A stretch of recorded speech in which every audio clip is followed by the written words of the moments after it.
Assalamualaikum warahmatullahi wabarakatuh. Alhamdulillah wassalatu wassalamu ala rasulillah. Ini hadis kedua hari ini ya. Tadi sebelum habis tahajud dan sekarang yang setelah subuh. Ya, hati-hati. Udah masak besok? Udah. Kapan dimasaknya? Semalam. Oh, masaknya malam? Dimasukin magicom. Kalau di sini kan subuh kan? Kalau dorong? Sekarang enak lenggang kangkung. Apa? Lenggang kangkung sana. Lengket? Lenggang kangkung nggak bawa apa-apa. Oh. Jualannya nanti di sana tinggal. Kita berangkat jam? Itu nunggu donat selesai. Oh, donat tuh. 5:30 paling. Jadi mustahil kita kenal Islam kalau tidak mengenal ucapan rekaman. Ya, tidak kenal Rasulullah ucapan-ucapannya dan perbuatannya dan respon terhadap Rasul terhadap para sahabat, terhadap perbuatan sahabat. Detail-detail ajaran Islam itu tampak dalam diri Rasulullah Sallallahu Alaihi Wasallam. Sementara Quran itu sifatnya general, prinsip-prinsip umum, ya. Rinciannya, aplikasinya ada di dalam diri Rasulullah. Laqad kana Rasulullah fi uswatin hasanah. Laqad kana fi Rasulillahi uswatun hasanah. Dalam diri Rasulullah itu ada uswah, teladan yang hasanah, yang terbaik. Dari Abi Amirah radhiyallahu anhu, dia berkata, sami'tu Rasulullah yaqul man ista'malnahu minkum ala amalin fakatamana mikhyatan fama fawqahu kana gululan ya'ti bihil yawmal qiyamah wa qama ilaihi rajulun aswadu minal ansar ka'anni anzuru ilaihi faqala ya Rasulullah iqbal anni amalaka. Qala wa malak? Qala sami'tuka taqulu kadza wa kadza. Qala wa ana aqulu an man ista'balnahu ala amalin fal yaji bi qalilihi wa katsirihi fama utiya minhu akhadha wa manuhiya anhu intaha. Bacanya gimana ya? Fama utiya minhu akhadha wa manuhiya anhu intaha. Rawahu Muslim. Aku mendengar, sami'tu. Jadi Adi bin Amir itu bertemu langsung satu ruangan, satu masa dengan Rasulullah dan melihat wajahnya Rasulullah, dan dia mendengar langsung ucapan Rasulullah. Aku mendengar, sami'tu. Aku mendengar Rasulullah bersabda, barang siapa di antara kalian yang kami angkat sebagai petugas untuk mengurusi suatu pekerjaan, kemudian dia menyembunyikan dari kami sebuah jarum, apalagi yang lebih besar dari jarum itu, ya, maka hal itu adalah pengkhianatan yang akan dipikulnya sendiri pada hari kiamat. Ya, fakata mana mikhyatan fama fauqahu. Ya. Kemudian ada seorang laki-laki berkulit hitam dari kaum Ansor, rajulun aswadu minal ansori. Ya. Kemudian ada seorang laki berkulit hitam dari kaum Ansor berdiri, seolah-olah aku pernah melihatnya. Kata siapa? Kata Adi bin Amirah.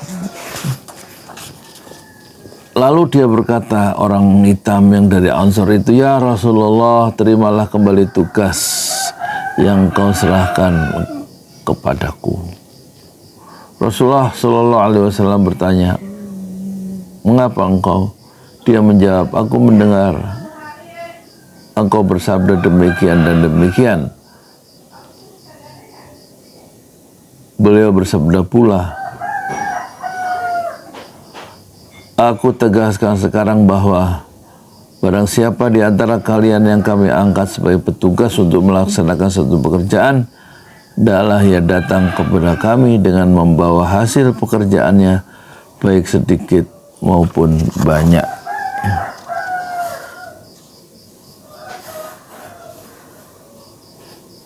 Biqalilihi wa katsirihi, sedikit ataupun banyak.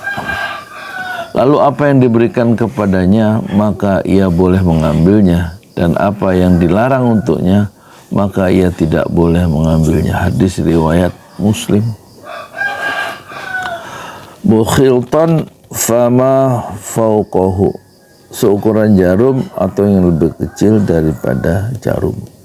Mukhiltan fama fauqahu. Gululan, apa artinya gululan? Menggelapkan. Maksudnya mengambil dengan cara khianat. Ada pendapat yang menyebutkan bahwa kata gulul diambil dari kata al-gul yang berarti belenggu yang terbuat dari besi untuk mengikat tangan dan leher. Masya Allah.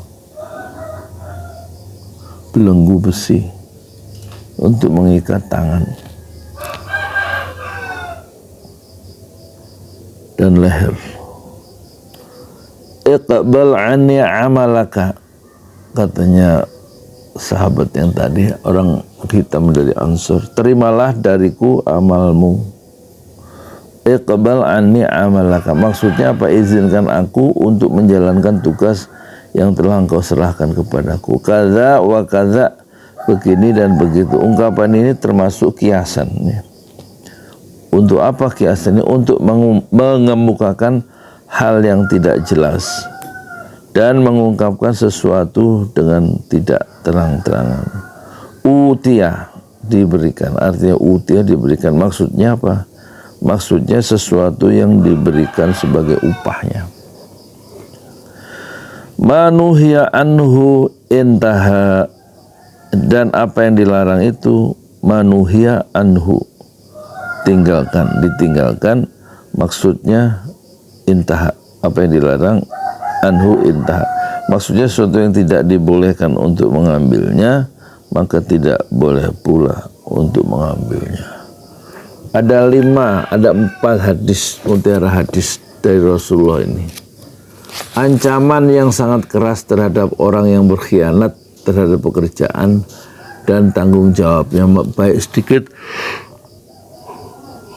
maupun banyak. 2, barang siapa diberikan amanah untuk mengurusi harta umat, maka ia harus menjaganya dan menunaikan harta itu kepada orang yang berhak atasnya tanpa mengambil keuntungan pribadi dari harta itu.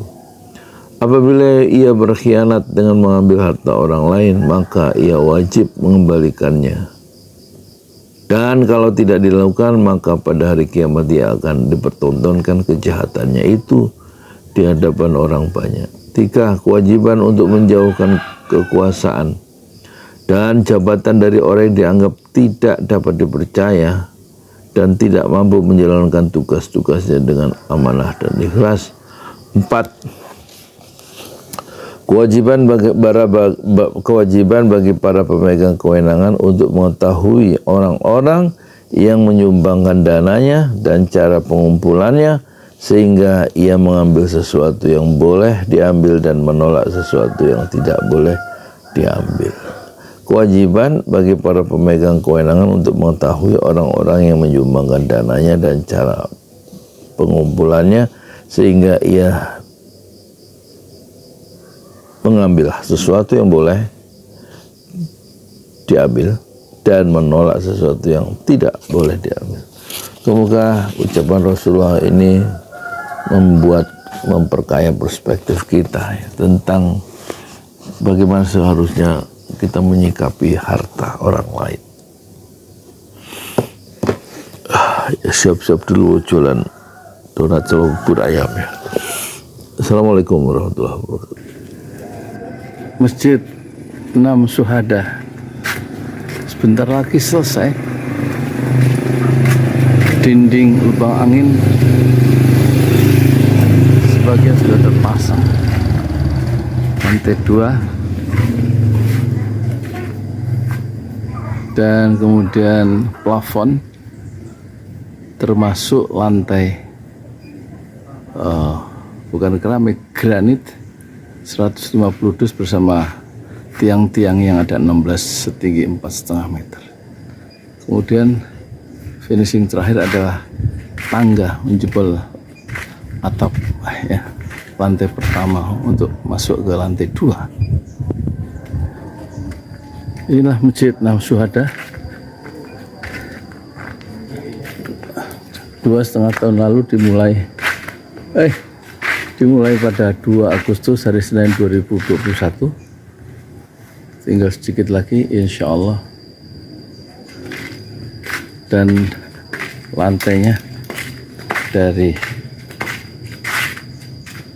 keramik, bukan keramik, granit,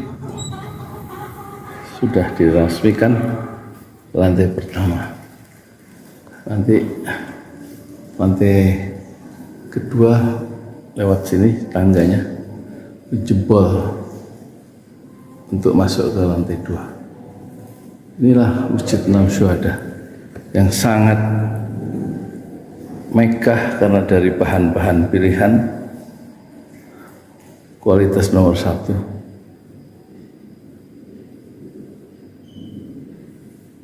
Tinggal sekitar 80 juta lagi finishing lantai atas selesai insya Allah.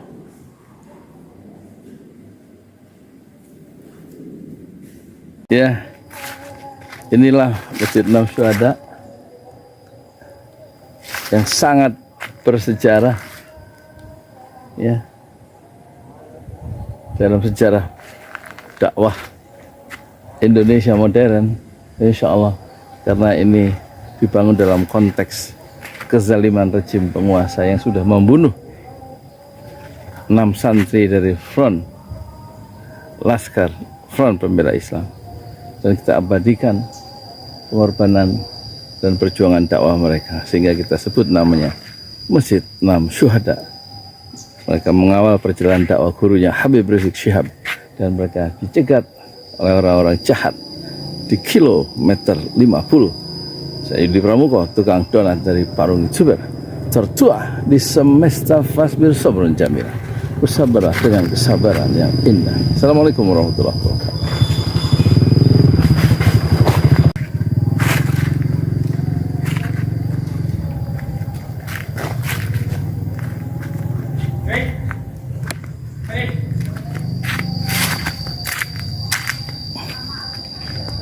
Nah, ada nggak ada yang kerja?